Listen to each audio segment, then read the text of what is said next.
নমস্কার বন্ধুরা, রিঙ্কুর চ্যানেলে আমার সকল প্রিয় দর্শক বন্ধুদের ওয়েলকাম। আজকে আমি আপনাদের আমার বাড়ির পাশের গ্রামের একটি জাগ্রত এবং পবিত্র তীর্থস্থান দর্শন করাবো। ভিডিওটি ভালো লাগলে লাইক, শেয়ার এবং চ্যানেলটিকে সাবস্ক্রাইব করার অনুরোধ রইল। এই হুগলি জেলার খানাকুল থানার অন্তর্গত খানাকুলে রত্নাকর নদী তীরে অবস্থিত ঘণ্টেশ্বর মন্দির এবং ৫১ শক্তিপীঠের অন্যতম একটি শক্তিপীঠ মা রত্নাবলী শক্তিপীঠ আপনাদের দর্শন করাবো। পুরো ভিডিওটা স্কিপ না করে দেখার অনুরোধ রইল। আশা করছি আপনাদের ভালো লাগবে। এই পীঠস্থানে প্রথম বাবা ঘণ্টেশ্বর প্রতিষ্ঠিত হন, তারপর আসেন মা রত্নাবলী। এই যে সেতুটি দেখছেন যার ওপর দিয়ে যাচ্ছি, এটা হলো রত্নাকর নদীর ওপর সেতু, যা এখন কানা দ্বারকেশ্বর নদী নামে পরিচিত। এই মন্দিরটি ভীষণই সুন্দর, দেখলে চোখ জুড়িয়ে যায়। বাবা ঘণ্টেশ্বরের এই মন্দিরটি নির্মাণের পেছনে একটি পৌরাণিক কাহিনী আছে। কথিত আছে, পাশের গ্রামের বাসিন্দা বটুকারকের গোমাতা তার বাড়িতে দুধ না দিয়ে প্রতিদিন এখানে এসে একটি শিমুল গাছের তলায় দুধ দিত। সেই ঘটনা লক্ষ্য করার পরে শিমুল গাছের গোড়া খনন করার পর পাওয়া গিয়েছিল এই বাবা ঘণ্টেশ্বর শিবকে। এই ঘণ্টেশ্বর বাবার মাথার কাছে দেয়ালে যে মূর্তিটি দেখছেন, ওটা রত্নাকর নদীর জলে ভেসে আসা কালভৈরবের মূর্তি। এই ঘণ্টেশ্বর বাবাকে স্নান করানো হয় ডাবের জল এবং কাঁচা দুধ দিয়ে। এখানে নিত্য সেবা ও বিশেষ বিশেষ তিথিতে উৎসব হলেও মায়ের আরাধনা হয় কার্তিক মাসের কালী পুজো এবং মাঘ মাসের রটন্তী কালী পুজোতে। এই মন্দিরে চৈত্রের গাজন ভীষণই জনপ্রিয়, খুব ঘটা করে পালিত হয় এবং মেলাও বসে। এখানে বাবা ঘণ্টেশ্বর এবং মা কালীকে নিত্য ফল, মিষ্টি, অন্নভোগ দিয়ে পুজো করা হয়। এই পীঠের কুণ্ডের জল খুবই পবিত্র। এখানে নারকেল উপাচার দিয়ে বাবার কাছে মানত করা হয়। এই মন্দিরের সামনেই রাস্তার ধারে প্রচুর পূজার সামগ্রী বিক্রি হয়। আপনারা আপনাদের ক্ষমতা অনুযায়ী এখান থেকে পুজোর ডালা কিনে পুজো দিতে পারেন। চলুন আপনাদের পুরো মন্দিরটা ঘুরে দেখাই। যারা কলকাতা থেকে এই মন্দিরে আসতে চান তারা কলকাতা থেকে হাওড়া জংশনে আসবেন। ওখান থেকে তারকেশ্বরগামী ট্রেন ধরবেন, নামবেন তারকেশ্বর জংশনে। ওখানে তারকেশ্বর বাসস্ট্যান্ড থেকে খানাকুলগামী বাস ধরবেন, নামবেন রামনগর বাসস্ট্যান্ডে।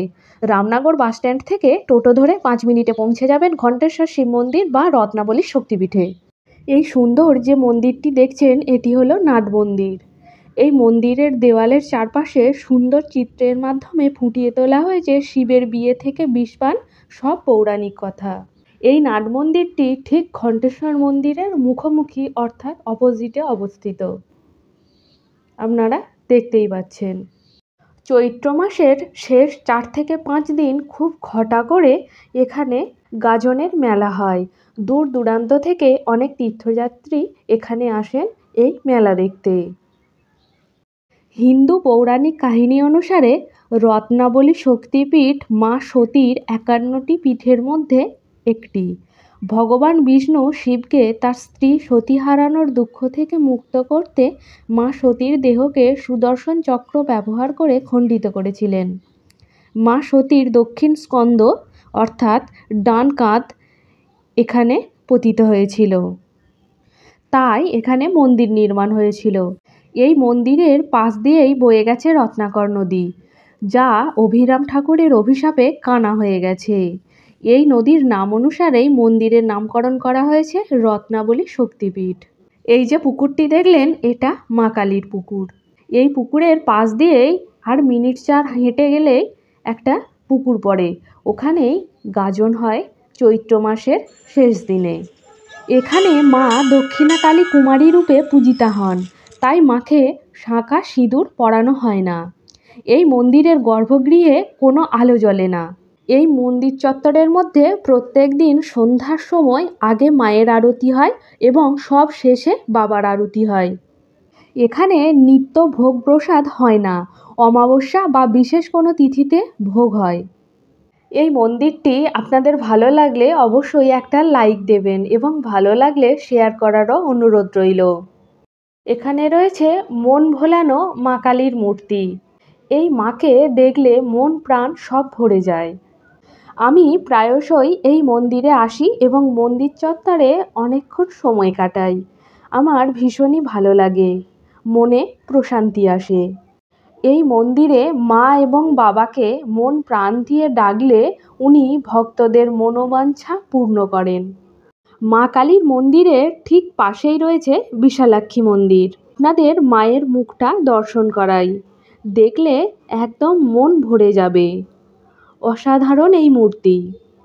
এই মন্দির প্রাঙ্গণে দুর্গাপূজা খুব জাঁকজমকপূর্ণভাবে পালন করা হয় এবং ভীম একাদশীতেও এখানে মেলা বসে। এছাড়াও এই মন্দিরের সাথেই রয়েছে ষষ্ঠী মন্দির। আপনাদের এই মূর্তিটিও দর্শন করাই। এছাড়াও এই মন্দির চত্বরের মধ্যেই রয়েছেন দেবী অন্নপূর্ণা, রাধাকৃষ্ণের মন্দির। এটা দেখতে পাচ্ছেন পীর বাবার মন্দির। পীর বাবার মন্দিরের পরেই আপনাদের দর্শন করাচ্ছি রাধা গোবিন্দের মন্দির, যা স্থাপিত করা হয়েছিল বাংলার 1330 সালে, যা প্রায় 100 বছরেরও আগের। আপনাদের রাধা গোবিন্দের মূর্তিটি দর্শন করাই। কি অপরূপ এই মূর্তি! গাজনে এই মন্দিরের মূল সন্ন্যাসী হন বটুকারকের বাড়ির সদস্যরা। এই শক্তিপীঠের কুণ্ডের জল খুবই পবিত্র। এই রাধা গোবিন্দের মন্দিরের পর আপনাদের দর্শন করাবো অন্নপূর্ণার মন্দির। এখানে মা অন্নপূর্ণা প্রজাপতি ব্রহ্মা ও নারায়ণের সাথে বিরাজমান।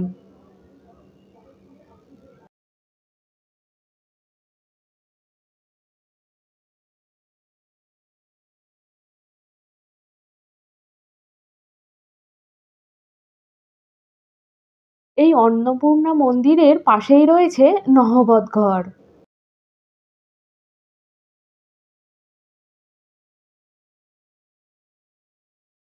এটা হলো রন্ধনশালা।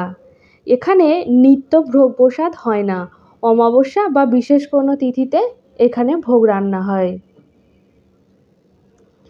এই দেখুন, এটা হলো এখানকার মন্দিরের রন্ধনশালা। আর পাশেই রয়েছে ধুলের গাড়ি।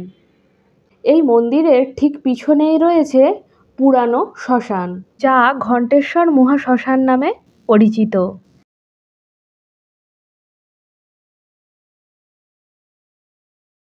আর যে পেছনের বিল্ডিংটা দেখছেন, ওটা হলো বৈদ্যুতিক চুল্লি। আজকের এই পবিত্র পীঠস্থান আপনাদের কেমন লাগলো অবশ্যই কমেন্টের মাধ্যমে আমাকে জানাবেন। এটা হলো বাবা ঘণ্টেশ্বর মন্দিরের পেছনের চত্বর। ভিডিওটি ভালো লাগলে লাইক, শেয়ার এবং আমার চ্যানেলটিকে সাবস্ক্রাইব করার অনুরোধ রইল। আজকে এ পর্যন্তই।